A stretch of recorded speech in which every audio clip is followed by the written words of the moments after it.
Hey everyone, Isabel here from Boucher Designs, and I'm working on a project, and I just thought I'd share a little tidbit with those who are relatively new to sewing. And I'm talking about the importance of grain lines, what they are and what they're used for. So I have on my cutting table my pattern, and for those of you who don't know, yes, I make my own patterns, but you will find some of the same markings on the tissue paper, so it's so important to know what they're for. So grain lines, and the reason why I'm talking about grain lines today is because oftentimes you see people wearing garments. I shouldn't say oftentimes, but sometimes you see people wearing garments and it keeps wrapping around their bodies. It never stays where it should stay. Whether it be a shirt, you might see it like doing a wrap, trying to wrap around the body. It's simply because the garment was not cut on the proper grain. Now there are different grain lines on fabric, which I'm not going to get into right now, but I'm just here to talk about your straight grain and why it's important. This is my basic sloper.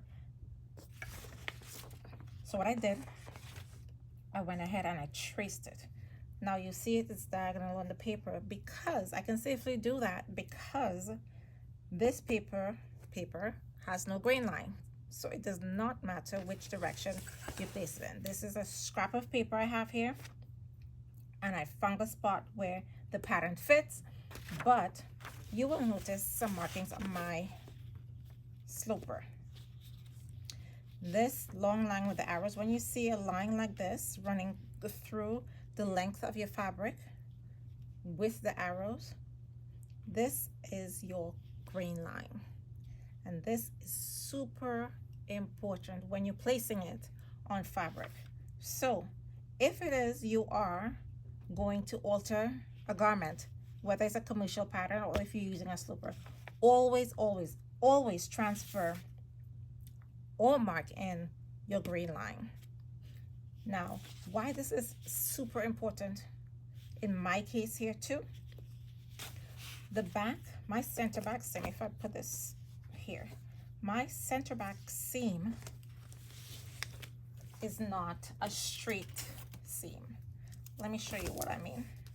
If I were to measure this line from here to the edge of my ruler, I have 2 5/8, and then I'm measuring here 2 5/8, which I need to bring this over a tad. This would be the straight position of my pattern, but look at the difference or the distance from this straight edge. So it's only 1/4 of an inch up here as opposed to 7/8 down here. Because of the shape of my back and I have a sway back, this is my center back, my actual center back. So using your straight grain is essential. When I lay this down on fabric, if I were to just place my pattern like so, let's say this is the fabric edge, right? The edge of the ruler. If I were to place it like that, my pattern will not be placed on the accurate straight grain of the fabric, and then I'll have a twisting garment. My garment will not lay the way it is supposed to lay.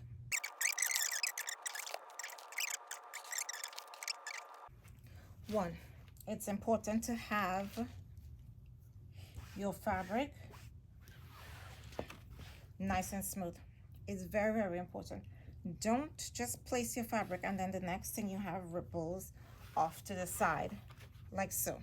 You don't want any rippling, because if I were to place this, okay, so I have here a cut edge where I cut out a sample to test what I wanted to do. All right, so if I were to just fold my fabric like this, edge to edge, because well, it's 2 edges that seem straight enough, my fabric, it won't be straight. So let's just say Now I have it like this. I'm using the edge like here. Trust me that the back, seeing that this has to be cut into two pieces, these two pieces are going to lay differently because they won't be on the same grain. So always make sure you have your fabric straightened out. So yes, your self edges must meet, but in the middle fold must also be smooth. All right, please don't skip this step. It is very important. It could make or break your garment. I am measuring, see, I need a clearing of 2 inches plus 1 inch for my zipper allowance at the back. So I'm going to say 4 inches. I'm going to measure 4 inches from the edge of the selvage to my green line. Now you can't just measure from there and just start pinning. You have to choose 2 points. This is a very short block of the pattern. So I'll measure the top and I'll measure from the bottom. So I go 4 inches in as well from there to make sure it meets with the selvage. And I double check because sometimes, you know, your pattern could shift.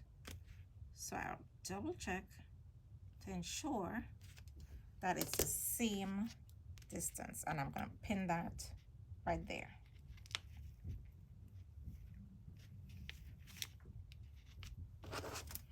And one more time again, wrong side. I am going to measure to ensure both ends of my green line is parallel to my selvage. And then I can continue to pin the rest of my pattern. Granted, this is a very small piece. Had it been this, like when I'm doing the back of my bodice, it's the same principle. This is my green line because this is the up and down grain of my fabric. This is how I want it. I don't want it placed like this. I don't want it on the bias.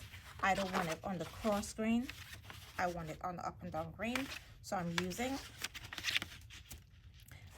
and I will use the same 4 inches from the edge, from the selvage, and measure to here at the bottom, and I'll take here and I'll measure from here to the top and pin it. That way I know it will be straight. That is the purpose of the green line on your patterns, whether it is commercial patterns or indie patterns. All patterns should come with a green line as a guide, so you know you place your pattern on a straight grain so that your garment does not start fighting you when you're wearing it. And that's the tip for today. I hope you guys have fun. Enjoy your sewing. I'll see you guys later.